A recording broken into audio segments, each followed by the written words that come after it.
윤석열 전 총장 어제 연합뉴스 TV에 출연해서 처음으로 국민의힘 입당에 대해서 공식화를 했습니다. 그러나 입당 시기는 여전히 불투명한 상황입니다. 한편 원팀 선언 이후에도 민주당 대선 주자들의 장외 설전은 이어지고 있는데요. 관련 내용을 포함한 정치권 이슈들 최창렬 용인대 교수, 김영준 명지대 교양대학 교수와 함께 짚어보도록 하겠습니다. 네, 어서 오십시오. 안녕하십니까. 예. 앞서 리포터로 잠깐 봤는데 다시 어제 윤석열 전 총장 저희와 인터뷰에서 어떤 얘기를 했는지 입당에 대한 내용부터 한번 주요 발언 들어보고 오겠습니다. 궁극적으로야 뭐 국민의힘하고 손을 잡고 국민의힘에 입당한 상태에서 뭐 선거에 나가도 나가야 되는 거 아니겠습니까? 예. 그러나 정치적인 거취에 대해서 다양한 의견이 있습니다. 예. 저한테 이렇게 또 조언을 해주시는 분도 있고 완전히 180도의 조언을 해주시는 분도 있고 예. 결국 뭐 결정은 제 몫이기 때문에 예. 또 이게 너무 오래 지속돼도 안 될 것 같고 네. 그래서 머지않아서는 제가 어떻게 할지를 좀 결정해서 말씀을 드리겠다고 했습니다. 알겠습니다. 네, 뭐 지금 저 봬도 예. 특별히 뭐 이렇게 나눌 얘기도 별로 많지는 않습니다. 예. 좀 제가 어느 정도 거취를 좀 정하게 되면은 예. 막 그 전후해서 뵙는 게 좋지 않겠나. 예. 비공개로야 뭐 얼마든지 형편에 따라서 만날 수 있지 않겠나 싶고 예. 딱히 뭐를 1호로 하겠다 이런 건 아닙니다만은 예. 지금 우리나라 현재 시대적인 문제는 첫째가 이제 집 문제고 예. 둘째가 일자리 그리고 세 번째가 이제 이 팬데믹 문제가 아닌가. 예. 시간 필요한 공급을 해주면서 접근했어야 되는 게 아니냐. 예.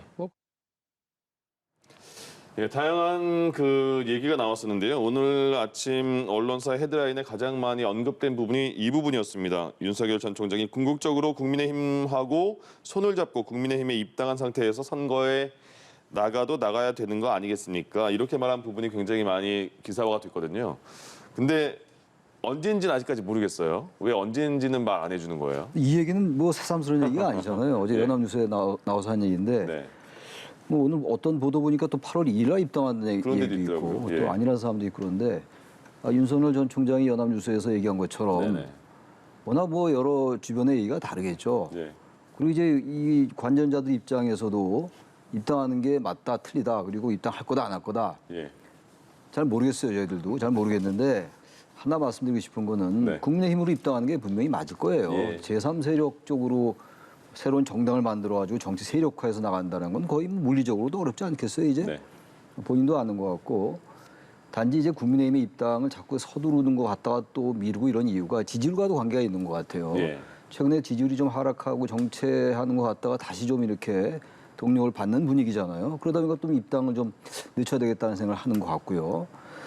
본질적으로 이런 것 같아요. 국민의힘이 입당하면 중도 유권자들로의 외연 확장, 국민의힘이 그 중도 유권자를 포괄하는 이런 능력, 이런 게 좀 약하다고 보는 것 같아요. 그러니까 윤석열 전 총장이 중도도 다 아우르겠다 이런 취지의 얘기를 했단 말이에요. 네. 그러나 국민의힘이 지금 아직 보이고 있는 여러 가지 행태들은 이준석 대표 취임 후에 많이 변했고 어떤 면에서는 상당히 뭐 진보에 가까울 정도로 그런 의제도 얘기합니다만 뭔가 어쨌든 중도 유권자들이 이제 다가가기에는 아직 부족하다라고 판단하는 것 같아요. 제가 봐도 그런 면이 있고. 그 이제 최근에 국민의힘의 여러 측면들이 좀 다시 뭐 박근혜 전 대통령 탄핵 문제도 그렇고 그런 부분에 대한 석연찮은 생각을 갖고 있는 것 같아요. 윤석열 전 총장이. 그래서 지금 일단 국민의힘이 입당할 거다 안 할 거다 국민들 되게 필요하다고요, 진짜 이거. 네. 이게 왜 이렇게 의제가 돼야 되냐고요. 예. 물론 정치 현실이기 때문에 일정 부분 불가피하고요. 윤석열 전 총장이 이제 6월 29일 날 성명하고 이제 한 달밖에 안 됐어요. 근데 그러네요. 워낙 보도량이 많으니까. 그러네요, 진짜. 대한민국 예. 선거 대선의 거의 대부분은 야권의 선거 대부분은 거의 무슨 윤석열 전 총장의 입당 여부가 마치 선거 의제인 것처럼 되고 말하죠. 이건 좋은 건 아니에요. 예.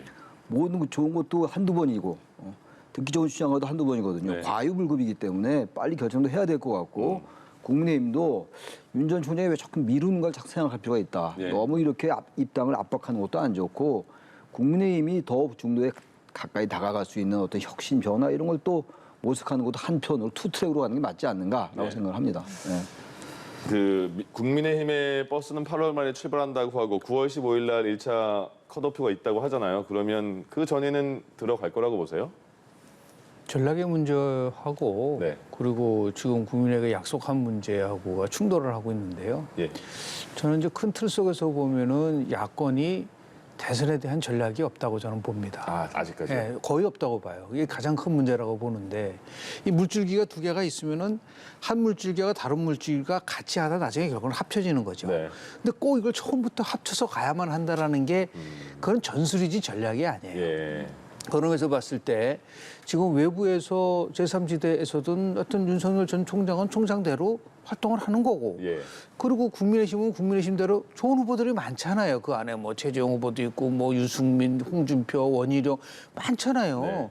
거기서 나름대로 경쟁력을 보이고 그러면 당연히 야권이 통합이 되는 거죠. 저는 이게 궁극적으로 국민의힘에 손을 잡고 국민의힘에 입당한 상태에서 선거에 나서야 되지 않느냐. 예. 그게 당연한 거죠. 예를 들어서요. 후보 단일화가 돼서 나중에 본인이 입당하지 않은 상태에서 대선 후보가 됐다. 입당하는 겁니다. 뭐 그러는 거지 뭐 꼭 예. 입당을 해야 돼. 두 가지 면에서 지금 착각을 하고 있다. 첫 번째는 뭐냐면 입당을 하면은 지지율이 올라가고 입당하지 않으면 지지율이 내려가다. 지지율은 입당의 문제와 전혀 상관이 없다고 저는 보고 있고요. 입당을 하면은 중도 외연을 하는데 좀 어려움이 있고 네. 안 하면은 뭐 좀 괜찮을 거다. 이것도 서로 착각이라고 좀 봅니다. 정말 국민들이 민심이 어떻게 움직이느냐에 대한 것들을 저는 국민의힘도 그렇고 그리고 지금 윤석열 전 총장도 예. 약간 너무 그 입당 문제에 매몰되고 있는 것 같아요. 그래서 서로가 이 문제에 대해서는 그렇게 중요한 어젠다냐. 국민들이 정말 현 시점에서 윤석열 전 총장이 국민의힘에 입당하기를 바라나요? 저는 그렇게 보지 않거든요. 예. 그런 의미에서 봤을 때 이 빨리 머지않아서 한다고 하는데 머지않아서 꼭 들어간다는 게 아니라 네네. 분명하게 근데 큰 틀 속에서 보면은 저는 입당이라는 게 결코 좋은 전략은 아닐 수도 있다. 그런 의미에서 저는 김종인 비대위원장이 예. 얘기한 부분과 같이 생각을 좀 합니다. 예. 예. 앞서 들어봤지만 최재형 전 원장과의 만남에 대한 언급도 있었습니다. 네. 지금은 만나서 나눌 이야기가 많지 않다. 다만 비공개 회동이라면 얼마든지 볼 수가 있다. 이건 어떻게 해석해야 할까요? 실제로 보면 뭐 지금 윤석열 전 총장은 다양한 분들을 만나고 있잖아요. 네. 그런데 이런 문제가 있겠죠. 지금 최재형 전 원장이 제3지대에 남아있다 그러면 얼마든지 만날 수가 있겠죠. 예. 만나서 우리가 어떻게 하든 간에 정권 교체에 같이 함께 하자라고 한다지. 거기에 뭐 최재형, 윤석열, 예를 들어서 안철수 네. 이게 3인 회동을 한 수가 있겠지만 지금 최재형 전 원장님은 국민의당에 지금 입당한 인사라고 한다면 예. 꼭 왜 최재형 원장만 만나야 되죠? 거기에 뭐 오히려 그거보다는 홍준표 대표랑 만나는 게 훨씬 강하게 같은 의미에서 봤을 때는 굉장히 홍준표 의원이 공격을 하고 있으니까 그게 더 임팩트 있는 게 아닌가. 이슈도 그러면서 되고요. 예. 굳이 최재형 원장만을 딱 집어서 만날 아마 이유는 없을 거라고 좀 보고요. 네. 그래서 사람이 만나는 거는 뭐 무차별적으로 만나야죠. 꼭 최재형 전 원장만이 아니라 아마 제가 볼 때는 진보 진영에 있는 분들도 많이 만나고. 근데 예. 문제는 뭐냐면 만나서 준 메시지가 뭐냐라는 거죠. 아니 뭐 정권 교체에 같이 한번 동참 그건 다 알아요. 그러니까 지금도 가장 중요한 거는 어디를 방문하든지 부산을 방문한다든지 무슨 뭐 대구를 방문하든지 했을 때 예. 방문 이후에 윤 전 총장이 주는 메시지가 대권과 관련돼서 미래와 어떻게 연결되느냐라는 부분 속에서는 조금 아직까지 약한 모습을 좀 보이고 있기 때문에 예. 점점 서로 조금씩 길게 호흡하는 그러한 자세로 국민의힘이든 아니면은 뭐 윤석열 전 총장이든 그렇게 했으면 좋겠고요. 빨리 이 문제와 관련돼서는 어떤 형태든 간에 매듭을 지는 것이 옳은 게 아닌가라는 생각을 좀 합니다.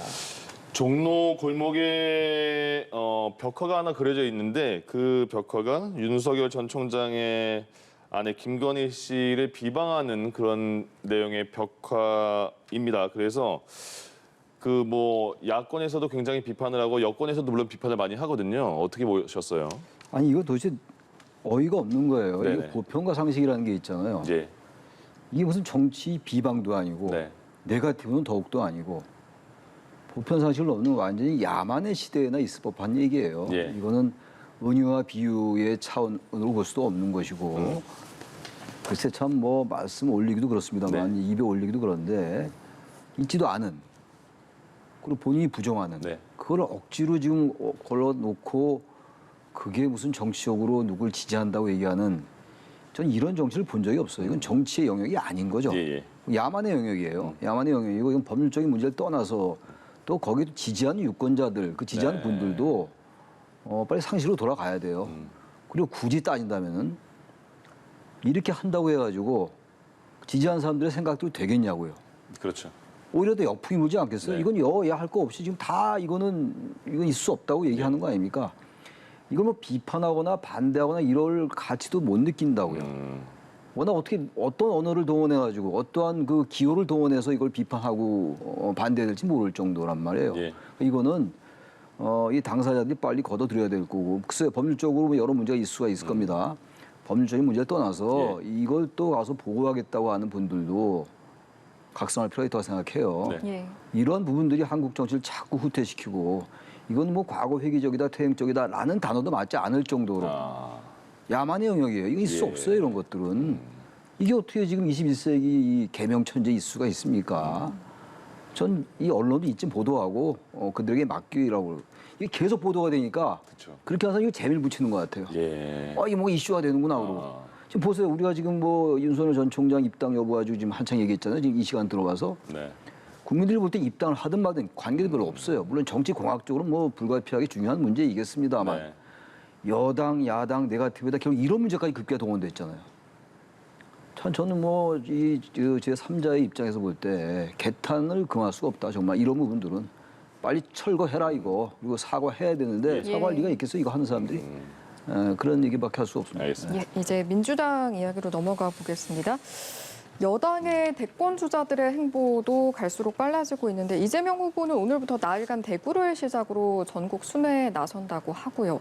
또 이낙연 후보는 어제 서울대를 찾아서 청년들을 직접 만나는 자리를 가지기도 했습니다. 이 같은 행보는 좀 어떻게 바라보십니까? 뭐 곧 본선이기 때문에 나름대로 행보를 할 수가 있다고 보는데 저는 조금 이 자리를 통해서 좀 지적을 하고 싶은 게 지금 코로나 특히 델타 변이 때문에 수도권에서 상당히 많은 나름대로 확진자가 나오고 있는데 예. 이재명 경기지사가 경기지사 아닌가요?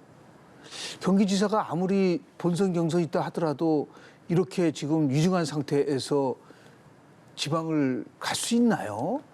나는 이 문제에 대해서 조금 좀 문제 제기를 좀 하고 싶습니다. 도정에 집중하지 않고. 도정에 집중해야 됩니다. 예를 들어서 아직까지 9월 달서부터 이제 본격적으로 시작을 한다면 한 달 5주 연기했잖아요.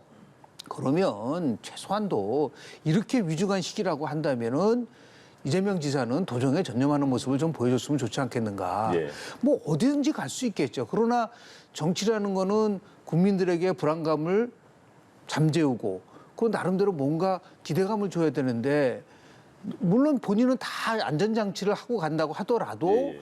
그런 부분 속에서 지금 예를 들어서 뭐 오세훈 시장이 서울을 비우고 단데 막 돌아다니면은 어떻게 하겠어요?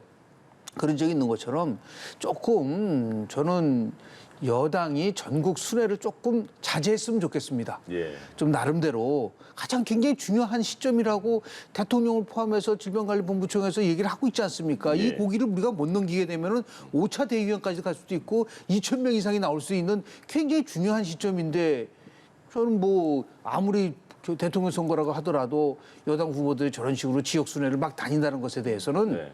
한 번 정도는 좀 고민할 필요가 있지 않을까라는 생각이 좀 들고요. 예. 그리고 뭐 지역 가는 거는 뭐 좋죠. 어딜 가서 그 지역에 대한 다만 제가 항상 얘기를 하고 있지만 예. 대통령 선거라든 어떤 선거에서도 가장 금기는 뭐냐면 그 지역에 가서 마치 그 지역만의 특정한 지역만을 위한 메시지를 전달하는 거는 그건 한마디로 그건 자살행위다. 네. 지난번에 윤석열 전 총장이 대구 가서 한 발언들도 문제가 되고 있는 거 많지 않습니까? 그런 면에 대해서는 국민 통합의 메시지를 좀 많이 나왔으면 좋지 특정한 지역에 가서 특정한 지역을 위한 그런 메시지에 매몰되는 거는 저는 결코 바람직하지 않다라는 말씀 좀 드리고 싶습니다. 민주당 경선 후보들 원팀 협약식을 맺었습니다. 너무 서로 간의 비방이 커지니까 좀 약간은 어색한 분위기에서 원팀 협약식까지 맺었잖아요. 근데 그 이후에도 1위와 2위 후보 간의 그 공방은 계속 치열해지고 있습니다. 먼저 관련 발언 듣고 오죠. 아침에 서명하고 난 다음에 바로 서른 의원께서 네거티브 시작하셨고 네. 또 그 토론에서도 역시 똑같은 공격이 반복돼서 네. 제가 최소한 제 방어에 필요한 범위 내에서는 네. 반론을 한다. 그 말씀을 드렸고요. 그 도서관에서 정숙하라고 소리 지르는 거 비슷합니다. 네. 네. 네, 상대 후보께서 네. 오히려 이쪽이 흑색 선전이다, 책임져야 한다. 그렇게 마지막 발언이 되셔서 네. 정리가 되지 않고 오히려 문제가 계속되는 상황이 됐죠. 네. 특히 가짜 뉴스가 나오거나 예. 이렇게 되면 그대로 가만두어서는 안 되죠. 그것은 바로 잡아야 되는 거니까요. 네. 교수님, 이 백제 언급과 관련한 지역주의 공방 그리고 뭐 노무현 전 대통령 탄핵에 대한 문제 이런 것 때문에 너무 과열돼서 그 선관위도 경고를 준 거잖아요. 근데 이건 계속 끊이지 않고 이 이슈가 계속 반복이 됐는데요. 그저께 원팀 협약시켰죠, 네네. 오전에. 그리고 오후에 28일, 예. 28일 날 오후에 토론회가 있었는데 있었죠. 예. 처음에 보니까 조금 자제하는 것 같은 느낌이 맞습니다. 들더라고요. 의식하는 게 역력이 네. 보였는데 워낙 지금 뭐 적통 논란 나왔다가 노무현 탄핵 문제 나왔다가 또 백제 발언 나오고 뭐 이게 계속 지금 이제 다람쥐 쳇바퀴 돌듯이 예. 그러니까 모든 주장이나 자기의 어떤 생각은 자기의 관점으로 보면 그 얘기가 맞는 거죠. 네. 그럼 제가 삼자들이 보기에는 양쪽 말이 다 일리가 있고 틀리고 그래요. 이런 예, 부분들이. 예. 이거 정답이 없어요. 선거 아닙니까? 네.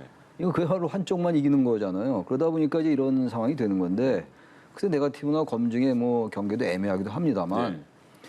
후보들끼리 모여서 원팀 협약을 저렇게 무슨 형식적으로 할 게 아니고요. 가장 지금 치열하게 다투는 게 이 후보입니까? 예. 후보 아닙니까? 이재명 후보와 이낙연 후보니까 두 분이 만나서 그럼 또 다른 후보는 또 이렇게 말씀드리면 또 손해할지 모르겠는데 소외된다는 또 느낌이 있겠죠. 근데 아무튼 지금 백제 발언, 뭐 적통 논란, 그 노무현 탄핵 이런 거 주로 두 분 사이에, 두 후보 사이에 벌어진 그러게요. 일들이란 예. 말이에요. 근데 이거 좀 되게 아까 우리가 야권 얘기했잖아요. 네. 이런 선거 왜 해야 되지 모르겠어요. 저분들이 우리보다 뭔가 나야 될 거 아니에요. 저분들의 심정은 충분히 이해합니다만 예. 두 분이 만나서 우리 그거 하지 말자. 다른 거로 넘어가자. 네거티브로 하더라도 다른 이슈로 네거티브로 하자라고 좀 해야 될 것 같아요. 네. 그 얘기 별로 국민도 관심도 없어요. 아까 뭐 윤석열 전 총장 얘기 잘했잖아요. 집자리, 뭐 주택 문제, 팬데믹 문제, 네. 뭐 그것만 있습니까? 한국 사회 자산의 불평등의 문제라든지 수도권과 비수도권의 어마어마한 불평등 같은 거, 불균형 문제 얼마나 많아요. 그것만 해도 얼마나 재밌겠어요. 네. 그것만 나와서 얘기하면. 예, 예. 근데 왜 저 후보들께서 저런지 모르겠어요. 그리고 여권 후보들도 일자리, 뭐 기본소득, 뭐 모병제 많이 얘기하잖아요. 그런 네. 것도 이슈화 시켜라 이런 얘기예요.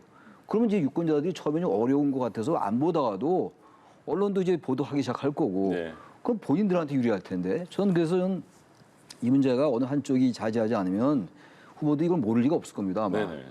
뭐 제가 말씀드린 건 모를 리가 있겠어요. 예. 다 아는데 상대가 이제 공격을 하니까 방어를 안 하면은 지지율이 정체 또는 하락한다고 생각하는 거거든요. 그러면 없잖아요. 있고요. 네. 그렇기 때문에 만나서 그냥 형식적이고 외형적인 외관적인 어떤 원팀 협약식 말고 다른 뭐 진정성을 가지고 하는 게 좀 보였으면 좋겠고 또 하나 말씀드리고 싶은 게 이것과 직접 관련된 건 아닌데 예. 여야 후보들이 지금 꽤 많잖아요. 한 20명 가까이 되잖아요, 지금. 야당도 이제 곧 뭐 이제 8명 또 4명으로 가린다고 합니다만 컷오프 네. 한다고 하는데 좀 후보들이 내가 왜 정치를 하는가에 좀 진정성을 보여줄 필요가 있습니다. 예. 많은 후보들이 대선에 나와서 설령 떨어지더라도 체급을 올리고 정책 입지를 강화해서 다음 선거에 또 뭔가를 모색하고 당직 이렇게 만약 생각한다면 너무 국민들에 대한 얘기가 아니다. 이거 너무 언론적인 얘기입니다만 제가 좀 말씀드려야 될 것 같아요. 도대체가 진정성 같은 오로지 승리, 권력에 대한 욕구, 예. 그게 물론 정치를 움직이는 기본 동력이긴 합니다만 그게 과하다 이런 얘기예요. 과하다 보니까 이런 자꾸 국민들이 보기엔 눈살을 찌푸린 게 나오는 거예요. 예. 그러니까 이상한 벽 하나 나오고 정말 이건 우리 국민들도 반성할 부분이 전혀 없지 않다 하더라도 그런 벽화 그리는 분들 네. 이 후보들도 왜 이게 이렇게 되나를 좀 스스로 좀 돌아볼 필요가 있어요. 상대만 자꾸만 뭐라 그럴 게 아니라 예. 너무 제가 뭐 교과서적인 얘기 말씀드린 것 같은데 요즘 교과서적인 얘기가 너무 없어요. 아. 너무 현실공학적인 얘기만 너무 치중되다 보니까 네. 분석에만 치중하고 맨날 예측만 하고 왜 그러냐고 분석만 하고 그분들이 왜 그런지 우리가 분석하는 게 뭔 의미가 있어요. 우리가 자꾸만 이런 얘기 좀 해야 될 것 같아요. 1위, 2위 후보 이재명, 이낙연 후보 간의 이런 공방이요. 후보끼리는 그래도 본인들한테는 득이 된 부분이 있다 이렇게 생각하는 부분도 있는 건가요? 지금 뭐 여하튼 공방이 이루어지면은요. 네. 흥행면에서 보면은 나름대로 파지티브 긍정적인 것이 있죠. 예. 저런 식으로 해서 굉장히 심하게 서로가 경쟁을 하면은 네. 민주당 이미지가 나빠져가지고 예. 민주당 지지도가 떨어집니까? 어. 안 그렇잖아요.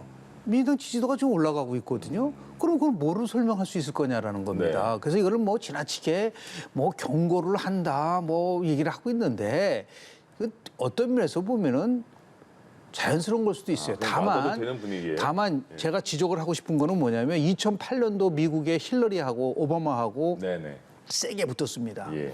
끝나고 나서 미국에 오바마파가 있고 힐러리파가 있습니까? 없습니다. 이유는 간단해요. 현역 의원이 어떻게 경선에서 캠프에 참여를 합니까? 대한민국이 이거는 뜯어 고쳐야 된다. 지금 보세요. 당사자 간에 직접 싸우는 게 아니라 그 밑에 소속된 의원들끼리 서로 설전을 이거는 한마디로 후진국입니다. 미국에는 대선 캠프 참여 못합니다. 예. 안 해요. 그러니까 자연스럽게 끝나고 나서도 힐러리파 또 오바마파가 없는 거예요. 자 보세요. 이제 끝나고 나 보십시오. 네. 친이명, 친이낙연계, 그러네요. 친이재명계 끝까지 싸웁니다. 2007년도에는 친박하고 친이가 싸워서 내전이라고 해서 끝나고 나서 대통령이 이명박이 되니까 끊임없이 박근혜 측에서 뒤 흔들었어요. 네. 자 이제는 그런데 또 이준석 대표는 각 의원들 보러 각 캠프에 들어가라고 그래요. 도대체 한국 그 정치에 대한 나름대로의 발전에 대한 생각을 하고 있는 것인지 도대체 정치개혁의 본질이 뭔지 의원들이 도대체 국민을 대표하는 거지 특정 후보를 대표합니까? 예. 그런 면에서 봤을 때 너무 제가 볼 때는 우리나라 정치 수준이 낮다. 이런 것들을 고쳐 나가는 것이 대한민국 정치 발전이지 누가 대통령이 되는 게 아니라 어떤 사람이 대통령이 되는 걸 가지고서 우리가 지금 국민들이 관심을 가져야 되는데 저는 볼 때 이런 면에서 볼 때 지금 대선 과정을 보면은 예.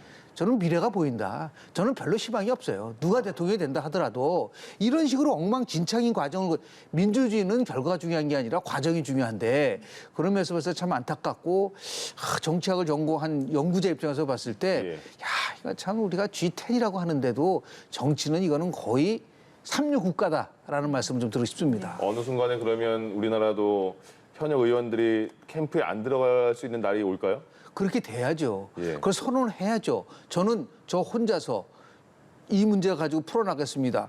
그렇게 돼야 돼요. 아, 후보가. 후보가 예. 왜 의원들 다 모아가지고 보니까 무슨 뭐 어저께는 보니까 뭐 이재명 의원 무슨 뭐 박주민 의원이 다시 또 뭐 캠프에 들어가고 뭐 줄서기 하고 이게 도대체 무엇을 하고 있는 것인지에 대해서 그 시간에 자기 지역구 그리고 국민의 대표로서 뭘 할 것인가를 고민해야지. 예. 그냥 어느 캠프에 들어갈 거 줄서기만 하고 있다는 걸 보면서 야 이거는 정말 아니다. 이건 정말 잘못된 거다라는 말씀을 좀 드리고 싶습니다. 알겠습니다. 알겠습니다. 의원들이 캠프에 들어가는 부분에 있어서 의견을 좀 밝혀주셨는데 여기에 대해서 또 간단하게 덧붙일 말씀 저도 있으실까요? 동감이죠. 들어가지 말아야 돼요. 한마디로. 현역 의원들이 지금 보세요. 윤석열 전 총장이 지금 정치 시작한 지 딱 한 달 됐어요. 근데 지금 의원들이 뭐 30명이나 서울도 있고 40명이나 서울도 있고 뭐 친윤이다 반윤이다 또 친최도 있어요. 예, 예. 친최재형. 예, 예. 최재형 원장은 그분이야 뭐 입당했습니다만 전 원장. 제가 지금 객관적으로 볼 때 그분들의 능력 이런 거 잘 모르겠는데 예. 아니, 현역 의원들이 국민의 대표잖아요. 근데 그분들이 국민의 대표란 분들이 국민의 대표를 한 번도 안 한 분들한테 가서 줄서기를 하는 거예요. 그러네요. 얼마나 보기 민망합니까? 의원들은 자존심도 없나요? 예. 아니 캠프에 거기 동참하지 않더라도 얼마든지 도울 수 있잖아요. 근데 아예 뭐 발표를 하고 난 누구 편이다라고 하고 이게 전형적인 줄서기거든요. 네. 그래서 그래 그 정치라는 게 완전히 뭐 당이나 규범 가지고 할 수 없습니다만 그래서 캠프에 줄 서는 거 이거는 좀 정당 차원에서 아니 뭐 선거법을 고치나 정당법을 고치나 어쨌든 정치 관계법을 손을 보더라도 예. 이거 좀 막아야 될 것 같아요. 이 이유가 뭐냐면 줄을 속된 말로 줄을 서야지 그쪽이 대통령이 될 때 뭐가 자신의 정치적 관련이 좋아지는 거 아니에요. 정치 네. 권력이라든지. 예. 하긴 또 어떤 면에서 야당, 제1야당대로 또 나름의 권력도 생기긴 합니다만 그러다 보니까 하루아침에 전혀 모르던 사이가 캠프에 가고 또 그제 또 야당의 몇 명이 또 쭉 전현직 당직자가 갔던 거 아닙니까? 저 그런 모습은 후진적이라고 봐요. 근데 이거를 뭐 저분들의 탓으로 돌릴 수도 없죠. 예. 한국 정치 구조의 문제니까. 예. 그러니까 이건 좀 제도적으로 보완할 필요 있을 것 같습니다. 정말. 예. 예. 경선에서는 절대로 해서는 안 되고요. 네네. 경선이 끝나고 나서 후보가 결정이 되면은 참여할 수 있어요. 아. 각 정당의 당헌 당규에다가 절대로 들어가지 못하게 당헌 당규로 만들면 되고요. 미국 같은 경우는요. 후보한테 국가보조금을 줍니다. 후보가 직접 자기가 캠프를 만들어서 가르고 그러고 나서 그 돈을 가지고 캠프 참여한 사람들한테 다 지분을 줘요.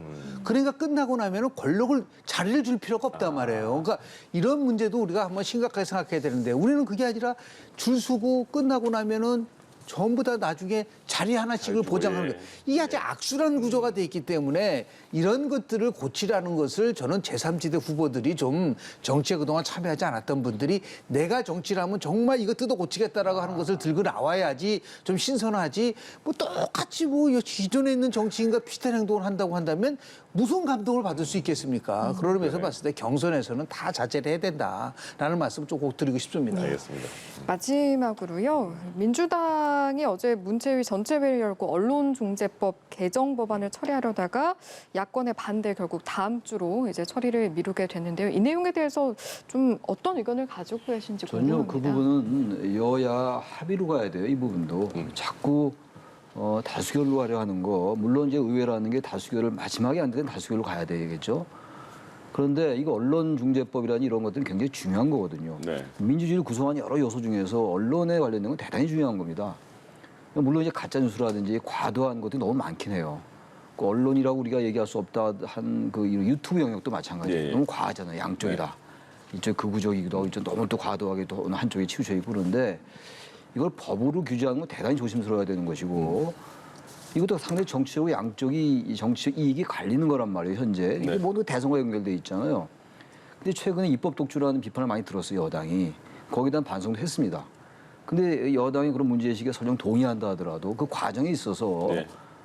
이걸 무조건 밀어붙이겠다라고 하는 건 맞지 않는 것 같아요. 그거는 그 내용이 좋다 나쁘다를 지금 이 시간에서 논의하는 시간은 없을 것 같고 적어도 그 프로세스 과정이 있어가지고는 최대한 야당의 협조를 이끌고 특히 기자 관련 언론 단체들이 다 반대했잖아요. 네. 그런 거 무시하면 안 됩니다. 알겠습니다. 저는 여당의 그런 부분들은 그 충정을 설령 100번 이해한다 하더라도 예. 내용의 어떤 그 호불호를 떠나서 과정에서 무조건 밀어붙인다. 그건 맞지 않다고 생각합니다. 알겠습니다. 김 교수님도 한 말씀.